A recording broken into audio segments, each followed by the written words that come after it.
안녕하세요. 잡시광입니다. 이번 시즌 유럽 축구 리그에서 가장 뛰어난 활약을 보이고 있는 팀을 꼽아보자면 먼저 미켈 아르테타 감독 체제에 완벽히 녹아든 아스널, 괴물 엘링 홀란드의 합류로 완벽한 전력을 갖춘 맨체스터 시티, 그리고 모든 선수들의 드림클럽인 레알 마드리드를 꼽을 겁니다. 하지만 유럽 매체들은 올해는 이 팀을 빼놓고 최고의 팀을 논할 수 없다고 입을 모으고 있습니다. 주인공은 바로 김민재 선수가 맹활약하고 있는 나폴리입니다. 나폴리는 리그에서 10경기 무패 행진을 거두며 선두에 올라있고 유럽 축구연맹 챔피언스리그 조별리그에서도 4전 전승을 기록해 일찌감치 16강행을 확정지었습니다. 무엇보다 눈에 띄는 것은 이탈리아 세리에 A에서만 성적이 좋은 우물 안의 개구리가 아니라 다른 유럽의 강팀들과 맞붙어도 밀리지 않는다는 점입니다. 나폴리는 올해 잉글랜드의 리버풀, 네덜란드의 아약스 등을 연파하고 4연승으로 챔피언스리그 조별리그 A조 선두를 달리며 시즌 공식전 14경기에서 12승 2무의 가파른 상승세를 이어가고 있습니다. 개막전 많은 선수들의 이탈로 인해 누구도 주목하지 않았던 나폴리가 이렇게 경이로운 성적을 내다니 놀라운 일입니다. 그리고 그 중심에는 김민재의 활약이 있다는 사실을 이제 모르는 사람은 없습니다. 김민재는 17일 볼로냐와의 경기에서도 나폴리의 선발 중앙 수비수로 출전해 풀타임을 소화했습니다. 함께 주전 센터백으로 나서던 아미르 라흐마니의 부상으로 이날은 주앙 제주스와 호흡을 맞춘 가운데 실점은 허용했지만 볼로냐를 3대2로 꺾는데 힘을 보탰습니다. 그런데 이 경기에서 김민재는 놀라운 장면을 연출해냈습니다. 아미르 라흐마니가 부상으로 이탈하면서 김민재는 왼쪽 센터백이 아닌 오른쪽 센터백으로 나서야 했기 때문에 조금은 혼란스러울 수 있는 경기였습니다. 그럼에도 김민재 선수는 순간적인 움직임으로 상대 공격수를 옵사이드 트랩 함정에 빠뜨리는 움직임을 자주 보여줬습니다. 또한 옵사이드가 선언되기 전까지 김민재는 멈추지 않고 수비 라인에 집중하는 모습에서 김민재의 성실함을 엿볼 수 있습니다. 볼로냐와의 경기에서도 김민재는 본연의 수비 임무를 완벽히 해냈습니다. 무엇보다 1대1 경합에서 밀리는 일이 없었습니다. 그라운드볼뿐만 아니라 공중볼 역시 완벽하게 지배했습니다. 상대가 공격 전개를 시작하는 타이밍이면 어김없이 김민재가 먼저 공격적으로 튀어나왔습니다.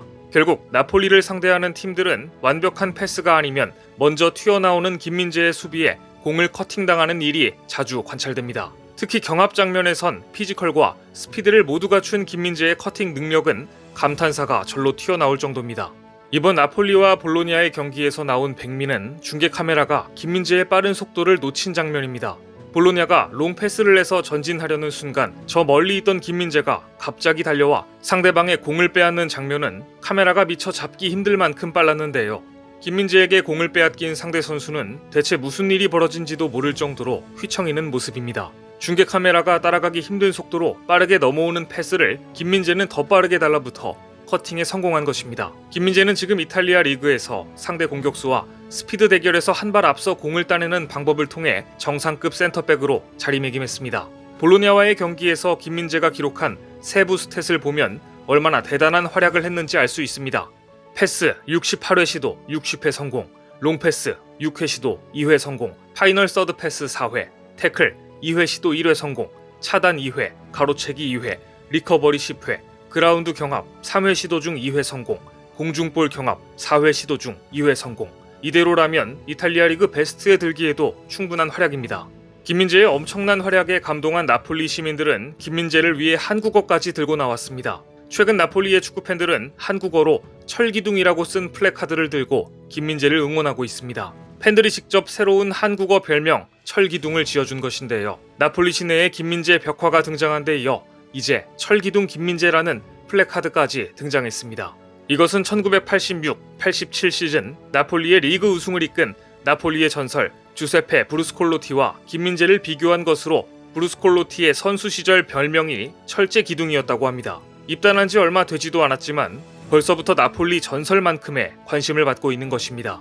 특히 김민재가 돋보이는 부분은 패스 성공률입니다. 볼로냐와의 경기에서 김민재의 패스 성공률은 무려 88.2%였습니다. 잘 막는 데다가 심지어 가로채기도 잘하는데 패스 성공률까지 높다 보니 자신들의 영웅 브루스콜로티가 되돌아왔다고 여길만합니다. 이탈리아 리그로 간 김민재가 엄청난 활약을 보여주자 땅을 치며 후회하는 팀들까지 나왔습니다. 맨체스터 유나이티드의 간판 수비수 해리 맥과이어는 김민재와 급 비교 대상이 되며 굴욕을 당하기도 했습니다. 영국 매체 90분은 올 시즌 나폴리에서 가장 뛰어난 활약을 펼치고 있는 선수 3명을 소개했는데 당연히 이 셋 중 한 명은 김민재였습니다. 90분은 이렇게 분석했습니다.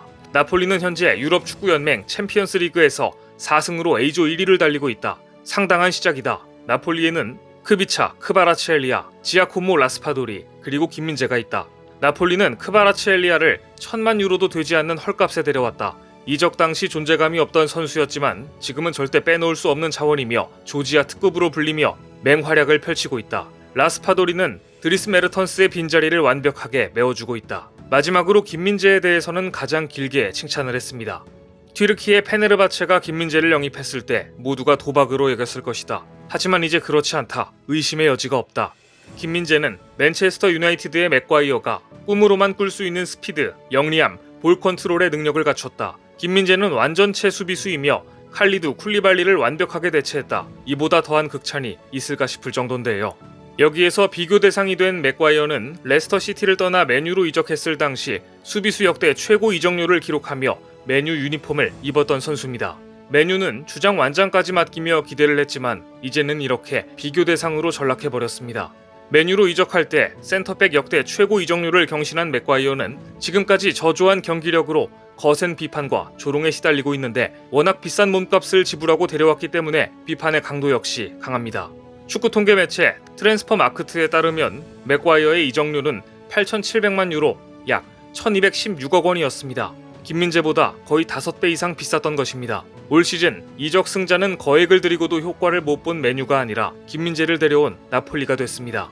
또한 영국 매체 90분은 아예 이런 보도까지 내놓았습니다. 토트넘이 손흥민에게 과거 김민재를 영입하지 않은 것은 잘못이었고 그의 추천을 무시한 것에 대해서도 사과했다. 2020년 9월 토트넘이 당시 베이징 고안에서 활약하던 김민재에게 관심을 보였고 토트넘은 이적 가능성을 놓고 손흥민과도 상의했습니다. 물론 손흥민은 김민재를 강력히 추천했습니다. 하지만 토트넘은 약 160억 원을 상회하는 김민재의 몸값에 부담을 느꼈다고 전해집니다. 결국 김민재는 2021년 터키의 페네르바체로 이적하게 됩니다. 그런데 토트넘이 김민재 대신 180억 원을 주고 영입한 조 로드는 사실상 실패한 카드였고 올 시즌 프랑스의 렌으로 임대되고 말았습니다. 반면 지난 여름 이적 시장에서 김민재는 이적료 약 250억 원에 나폴리로 이적했고 세계 정상급 센터백으로 인정받으며 유럽 무대를 평정하고 있습니다. 단단한 피지컬, 폭발적인 스피드, 과감한 태클, 거친 몸싸움으로 나폴리의 무패 행진을 이끌고 있으니 토트넘이 땅을 치고 후회할 만도 합니다. 오늘 준비한 소식은 여기까지입니다. 댓글을 통한 여러분들의 많은 의견 기다리겠습니다. 시청해주셔서 감사합니다.